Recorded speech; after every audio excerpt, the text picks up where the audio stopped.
हिंगोलीमध्ये मुद्दा हा आहे की खरं तर आमदार संतोष बांगर हे सहजरित्या उपलब्ध होतात अशी खूप चर्चा असते, ऍक्सेसिबल आहेत. ह्याचं नेमकं लॉजिक काय 24 घंटे लोकांमध्ये राहायचं, आमदार म्हणून वागायचं नाही. आमदार म्हणून जर वागलं असतं तर 2019ला 92,500 मतदान मला पडलं. आमदार म्हणून वागलो नाही म्हणून लोकांनी 2024ला मला 1,42,000 मतांनी मला निवडून दिलं. मला वाटते की ही कामाची पावती आहे. म्हणून या ठिकाणी सर्वसामान्य लोकांसोबत राहायचं, सर्वसामान्यासोबत खायचं, सर्वसामान्यासोबत हिंडायचं. मला गाडी नसली तरी चलती, मला सायकल असली तरी चलती, सायकल नसली तरी चलती. सर्वसामान्यासोबत पायी हा संतोष बांगर चलत राहतो. शिवसेना विभागली गेली त्यानंतर राज्यभर बऱ्याच चर्चा होत्या. सध्या 2 शिवसेना अशी राज्यभर चर्चा असते.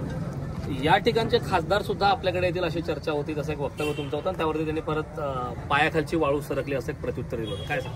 मला वाटतं की 2 तारखेला ही मायबाप जनता कोणाच्या पायाखालची वाळू घसरली आणि कोणाच्या पायाखालची नाही हे दूध का दूध पाणी का पाणी या ठिकाणी होऊन जाईल. राहिला विषय खासदारांचा, तर हे खासदार मी तुम्हाला 100% सांगतो की हे खासदार आमचेच आहेत. याच्यात कुठल्याही प्रकारचं दुमत नाही. फक्त आता तुम्हाला सांगतो की बेरीज वजाबाकी गुन्हागार हे जुळणं म्हणून आता काहीतरी तुम्हाला सांगतो शिव्या कडीला ऊत आणायचं आणि आपलं वक्तव्य करायचं.